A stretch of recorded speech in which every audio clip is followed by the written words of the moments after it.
Hi friends, welcome to சேசு சமையல் தமிழ். இன்றைக்கி நம்மளோட சேனலில் திருநெல்வேலி ஸ்டைலில் வெறுங்குழம்பு எப்படி செய்கிறதுன்னு பார்க்கலாம்.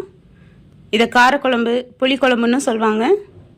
அதுக்கு முன்னாடி நீங்கள் இப்போ தான் நம்மளோட சேனலை ஃபஸ்ட் டைம் பார்க்குறீங்கன்னா நம்மளோட சேனலை சப்ஸ்கிரைப் பண்ணி பக்கத்தில் இருக்கிற பெல் சிம்பிளையும் கிளிக் பண்ணி ஆளுங்கிற ஆப்ஷனையும் கொடுக்க மறந்துடாதீங்க.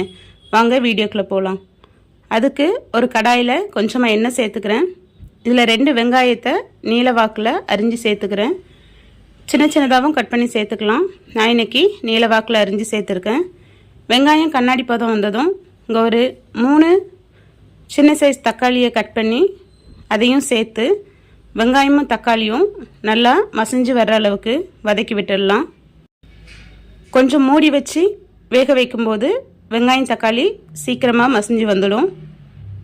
இந்த டைமில் நல்லா வதக்கி விட்டுட்டு இதுக்கு தேவையான காய்கறி சேர்த்துக்கலாம். 2 முருங்கைக்காய், ஒரு 4 மீடியம் சைஸில் இருக்கிற மாதிரி கத்திரிக்காய், ஒரு உருளைக்கிழங்கு, இதை எல்லாத்தையுமே நம்ம கட் பண்ணி உள்ளே சேர்த்துக்கலாம்.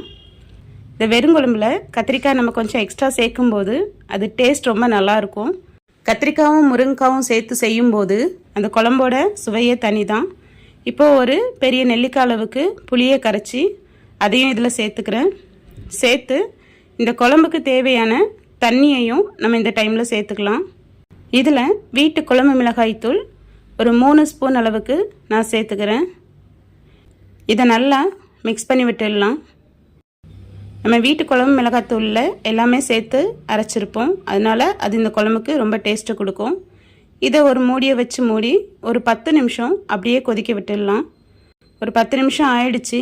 குழம்பு காயெல்லாம் நல்லா வெந்துருச்சு, குழம்பும் கொஞ்சம் சுண்டி வந்துருச்சு. இந்த டைமில் ஒரு 2 பீஸ் அளவுக்கு தேங்காய், ஒரு வெங்காயம், இதையெல்லாம் நல்லா தண்ணி ஊற்றி நல்லா நைஸ் பேஸ்ட்டாக அரைச்சி அதை இதில் சேர்த்துக்கலாம். சேர்த்து குழம்பு கொஞ்சம் நல்லா திக்காக இருந்தது அப்படின்னா கொஞ்சமாக தண்ணி சேர்த்துக்குங்க, இல்லைன்னா தேவைப்படாது. இதை நல்லா மிக்ஸ் பண்ணி விட்டுட்டு இந்த குழம்புக்கு தேவையான உப்பையும் இந்த டைமில் சேர்த்துக்கலாம். நம்ம புளி ஊற்றி செய்கிற எந்த குழம்புக்குனாலும் உப்பு கொஞ்சமாக அதிகமாக தேவைப்படும். புளி ஊற்றாத குழம்புக்கு கொஞ்சம் கம்மியாக தான் உப்பு தேவைப்படும். இதை உப்பை போட்டுட்டு ஒரு 5 நிமிஷம் நல்லா கொதிக்க விட்டுடலாம். குழம்பு நல்லா திக்காக வந்துடுச்சு. இன்னும் ஒரு 2 நிமிஷம் கொதிக்க விட்டால் நம்மளோட வெறுங்குழம்பு சூப்பராக தயாராகிடும். இதுக்கு லாஸ்ட்டாக நம்ம ஒரு தாளிப்பு ரெடி பண்ணிக்கலாம். அதுக்கு ஒரு தாளிப்பு கரண்டியில் கொஞ்சமாக எண்ணெய் சேர்த்துக்கலாம். தேங்காய் எண்ணெயில் தாளித்தா ரொம்பவே வாசனையாக இருக்கும். நான் இன்றைக்கி சன்ஃப்ளவர் ஆயில் சேர்த்துருக்கேன். இதில் 1/2 ஸ்பூன் அளவுக்கு கடுகு, ஒரு 1/4 ஸ்பூன் அளவுக்கு வெந்தயம், கொஞ்சமாக சின்ன வெங்காயத்தை பொடியாக நறுக்கி வச்சுருக்கிறேன், அதையும் சேர்த்து கொஞ்சம் கருவேப்பிலை போட்டு எல்லாமே நல்லா பொன்னிறம் ஆகட்டும். கண்டிப்பாக வெந்தயம் போட மறந்துடாதீங்க. வெந்தயம் இந்த வெறுங்குழம்புக்கு நல்ல ஒரு மணத்தையும் சுவையையும் கொடுக்கும். இது நல்லா ப்ரௌன் ஆனதும் நம்ம இங்கே கொதிக்க வச்ச குழம்புல இதை சேர்த்துடலாம். சேர்த்து ஸ்டவ்வை ஆஃப் பண்ணி மிக்ஸ் பண்ணி விட்டோம்னா திருநெல்வேலி ஸ்டைலில் சூப்பரான வெறுங்குழம்பு தயார்.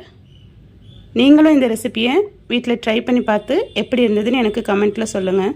தேங்க்ஸ் ஃபார் வாட்சிங்.